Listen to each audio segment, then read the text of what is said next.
Assalamualaikum warahmatullahi wabarakatuh. Alhamdulillahirrabbilalamin.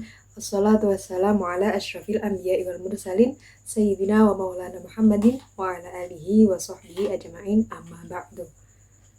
Pada video kali ini saya akan membahas tentang sabar dengan judul Menjadi Kekasih Allah yang Pandai Bersabar dan Bersyukur. Kita ini hidup di dunia ini akan selalu dihadapkan dengan situasi yang bahagia dan sengsara. Itu pasti ya, karena sejatinya hidup itu adalah ujian. Ujian tersebut banyak sekali macamnya. Setiap orang selalu melalui ujian yang berbeda-beda. Ada yang baik, ada yang jelek, bisa indah, bisa juga jelek, bisa ringan, bisa juga berat. Semua itu tergantung bagaimana kita menghadapi dan bagaimana kita menerima ujian-ujian yang diberikan Allah Subhanahu wa taala kepada kita. Perlu kita ketahui, ujian Allah itu sangat bermacam-macam. Bisa berupa musibah atau kecelakaan, bisa juga berupa kesenangan. Ada pendapat yang mengatakan orang muslim dapat bersabar terhadap musibah, tetapi yang sabar dengan kesenangan hanyalah orang-orang yang siddiq. Semua itu tergantung bagaimana kita menyikapi ujian yang datang kepada kita dan apakah kita bisa sabar dalam menghadapi ujian tersebut. Dalam Quran Surat Al-A'raf ayat 168, Bismillahirrahmanirrahim, wa qatta'nahum fil ardi umaman minhumus salihuna wa minhum duna dzalik wa balawnahum bil hasanati was sayyiati la'allahum yarji'un. Yang artinya, dan kami pecahkan mereka di dunia ini menjadi beberapa golongan. Di antaranya ada orang-orang yang soleh dan ada yang tidak demikian. Dan kami uji mereka dengan nikmat yang baik-baik dan bencana yang buruk-buruk agar mereka kembali kepada kebenaran. Quran Surat Al-A'raf ayat 168. Ayat ini menjelaskan bahwa hidup di dunia ini penuh sekali dengan cobaan. Ada yang dicoba dengan kesenangan dan ada juga yang dicoba dengan kesedihan. Cobaan yang datang ini adalah sebagai ujian bagi kita untuk menyeleksi siapa nih yang terbaik di antara manusia-manusia yang masih hidup dan juga mempunyai maksud untuk menunjukkan kembali jalan yang lurus bagi orang-orang yang sedang tersesat. Ayat ini menjelaskan bahwa hidup di dunia ini penuh dengan cobaan. Ada yang dicoba dengan kesenangan dan ada yang dicoba dengan kesedihan. Cobaan yang datang ini adalah sebagai ujian bagi kita untuk menyeleksi siapa nih yang terbaik di antara manusia-manusia yang masih hidup. Dan ayat ini juga mempunyai maksud untuk menunjukkan kembali jalan yang lurus bagi orang-orang yang sedang tersesat, yang putus asa dengan hidup, dan yang sedang belok atau dia tidak tahu jalan yang lurus, yang seharusnya lurus. Nah, ayat ini juga bertujuan untuk mengingatkan orang yang seperti itu agar ia bisa kembali ke jalan yang lurus. Nah, aku di sini punya sedikit cerita tentang salah satu nabi yang sangat sabar dan sangat lembut dalam menjalani perintah Allah Subhanahu wa taala untuk mengajak kaumnya beriman kepada Allah Subhanahu wa taala. Nabi ini bernama Nabi Hud dan kaumnya bernama kaum Ad. Nabi Hud ini lahir di Al-Ahqaf. Nah, di tempat kelahirannya inilah Nabi Hud diutus oleh Allah untuk berdakwah kepada kaum Ad. Kaum Ad ini terkenal dengan kekuatan jasmani dalam bentuk tubuh-tubuh yang besar. Kaum Ad ini adalah kaum yang mendapatkan banyak sekali karunia Allah SWT.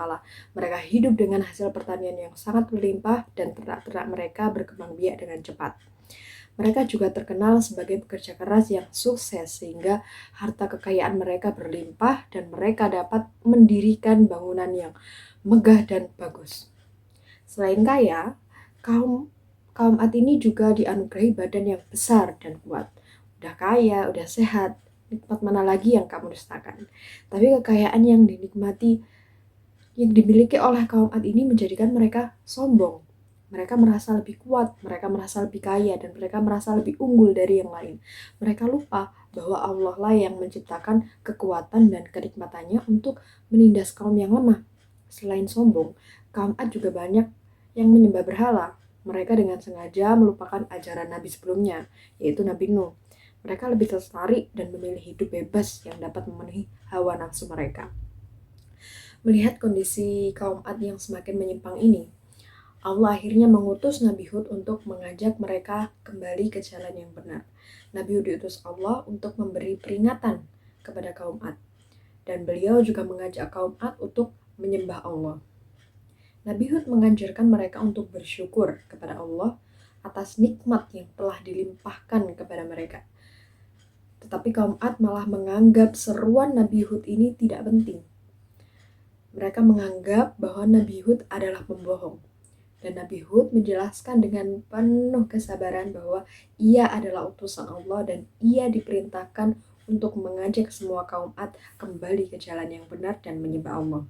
Mendengar penjelasan Nabi Hud ini semua, kaum Ad makin marah dan malah menentang Nabi Hud agar mendatangkan azabnya. Tidak sampai itu saja, kaum Ad bahkan berencana untuk menyingkirkan Nabi Hud karena mereka menganggap bahwa Nabi Hud ini sebagai penghalang bagi kesenangan mereka. Tapi Nabi Hud tetap berdakwah dengan sabar dan pantang menyerah dalam menghadapi kaum yang sulit diatur ini dengan terus memperingatkan mereka bahwa azab Allah akan datang jika mereka tidak segera bertaubat. Setelah sekian lama Nabi Hud berdakwah dan semakin lama kaum Ad juga semakin sulit untuk diatur.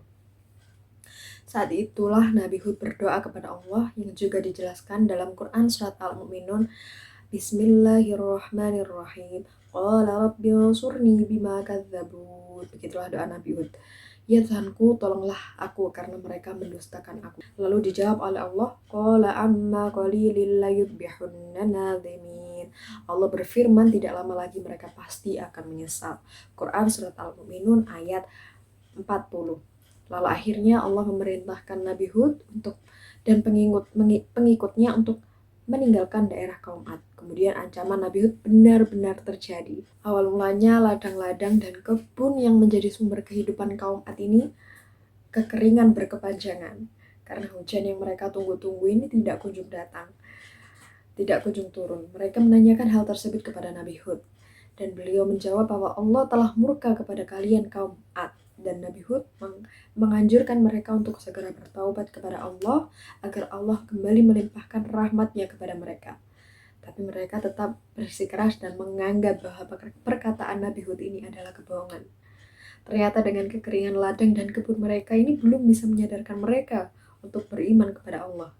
Akhirnya Allah pun menurunkan azab yang lebih pedih. Tiba-tiba awan berubah menjadi hitam. Kaum Ad mengira bahwa hal tersebut menandakan hujan akan mengguyur kota mereka. Mereka begitu senang dengan hal tersebut, akan tetapi anggapan mereka itu salah. Awan hitam disertai dengan petir yang menggelegar itu adalah awal turunnya azab Allah Subhanahu wa taala. Tiba-tiba angin yang sangat kencang datang dan menghancur meluluh lantahkan dengan rata semua bangunan yang ada di kota tersebut. Mereka semua pun panik dan banyak sekali kaum Ad yang mati berkelimpangan seperti yang dijelaskan dalam surat Al-Ahqaf ayat 25. A'udzu billahi minasyaitonir rajim. Bismillahirrahmanirrahim. Tudammiru kulla syai'in bi amri rabbiha fa asbahu la yura illa musakinhum. Kadzalika najzil qaumal mujrimin. Yang artinya yang menghancurkan segala sesuatu dengan perintah Tuhannya sehingga mereka kaum Ad menjadi tidak tampak lagi di bumi kecuali hanya bekas-bekas tempat tinggal mereka. Demikianlah kami memberi balasan kepada kaum yang berdosa.